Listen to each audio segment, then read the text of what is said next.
Welcome to the Voice of Reason Sports Podcast. Make sure you subscribe to the show, leave a comment, and click that like button. Speaking of entertainment, being entertained, the Tom Brady roast. Did you see that on Netflix? I did not catch the roast.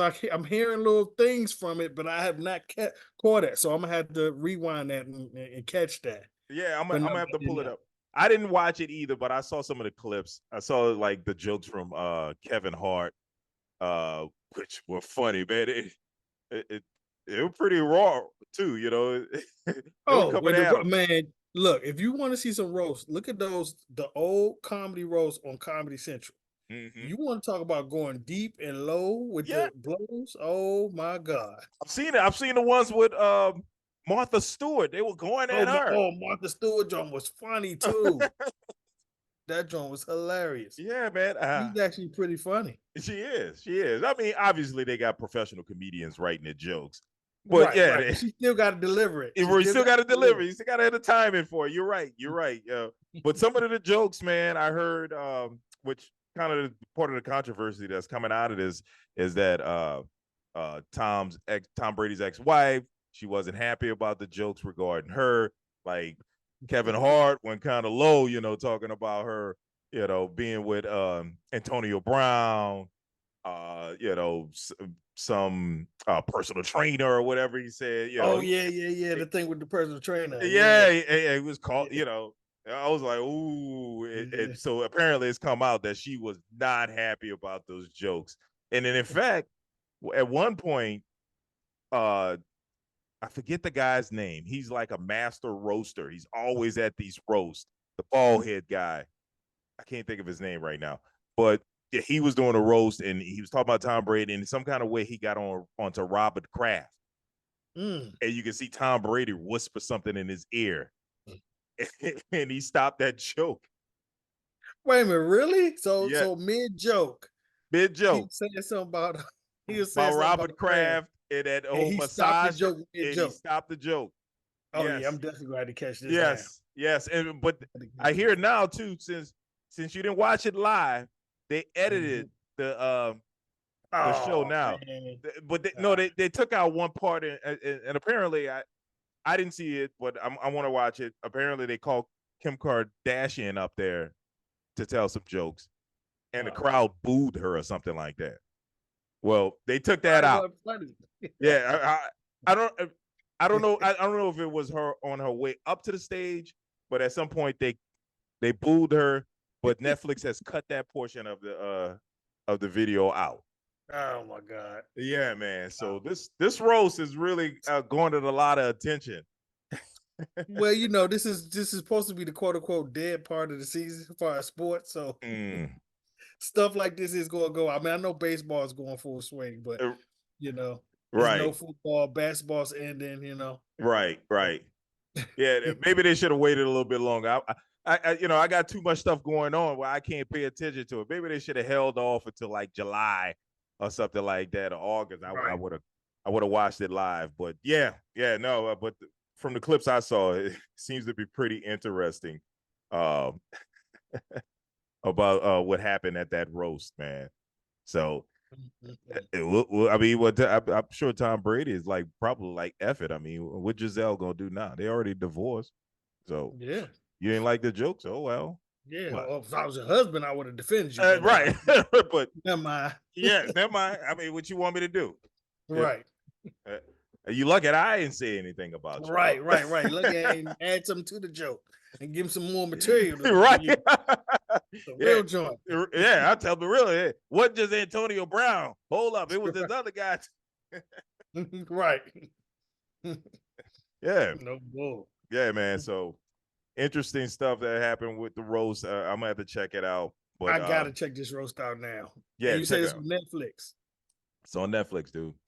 Okay, I'm gonna have to check this out for real. Yeah, but back to football, real football now. Yeah, man. I think this is a big loss for my Saints, and you know some people probably may not agree with me on this because what's a big loss for your Saints? Well, Andres Peat. I'm sorry, Andres Peat. Signed with the Raiders. He signed with the Raiders. He was a versatile offensive lineman for us. He played guard. He solidified things last season as the left tackle for us. And the guy was so versatile. He played left guard, left tackle, right tackle. And, you know, and it's the thing that bothers me about the Saints. And I know Saints fans crapped on Peat a lot because he got beat when he was at guard. But I was like, the guy was a tackle. He played tackle in college. He was a left tackle in college. And the Saints shifted him to guard because they already had a really good left tackle at the time. Right. So you had the guy playing out of position. So, okay, yeah, he was a Pro Bowler at left guard too. But there was moments where he got beat. But last year, because the second year left tackle that we had didn't play well, they put Andres Peat at left tackle. And what do you know? He played well.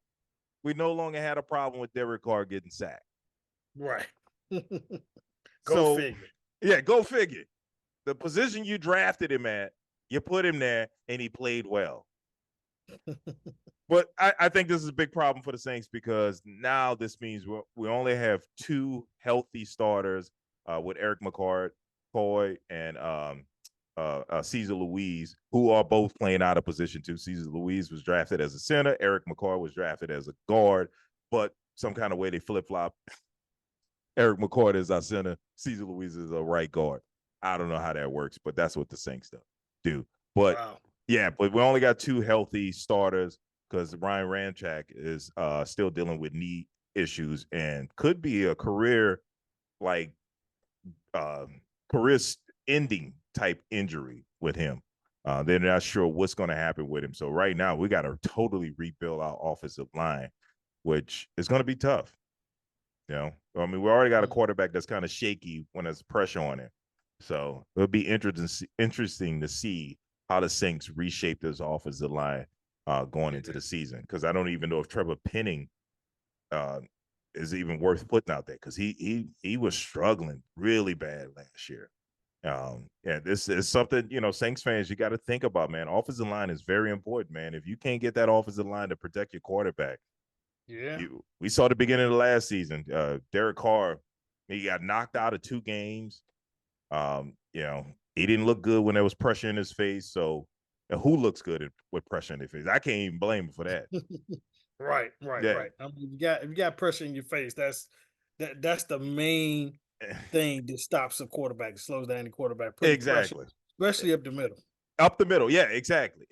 And I mean, he's not super athletic to escape a lot of that stuff, you know, to bail out the offensive line. So, yeah, we're going to have to really rebuild this offensive line this coming season. So, I know a lot of people are probably happy Peat is gone, but I'm not. I'm not one of them. I like Peat. I like his versatility. I like the fact that, you know, we can plug him in anywhere. When somebody went down, you could plug him, shift him over to left tackle and plug somebody else in at guard, and we wouldn't miss a beat. But, yep, he's on to the Raiders. Wow. Yeah. Wow. Well, the Cowboys is doing what the Cowboys do in the offseason, which is basically nothing. We just don't make no splashes no more, man. There's no TOs coming back in or nothing like that. What can I say? I mean, the schedule is out, and you know, what is it going to tell you? Dallas beats the NFC East, you know what I'm saying, and struggle against all the other teams. And we got a middle of the pack schedule. We like ranked 13th and stripped the schedule. You know what I'm saying? So, and we on top of that, we got the Dak contract looming. Okay, that's what I was going to say. He's in the final year of his contract, and this is going to do well. This is kind of going to determine what happens on that. And I kind of hate this part because every time Dak is in a contract year, he plays great. You know, we don't win, but his numbers are great. And that's the problem.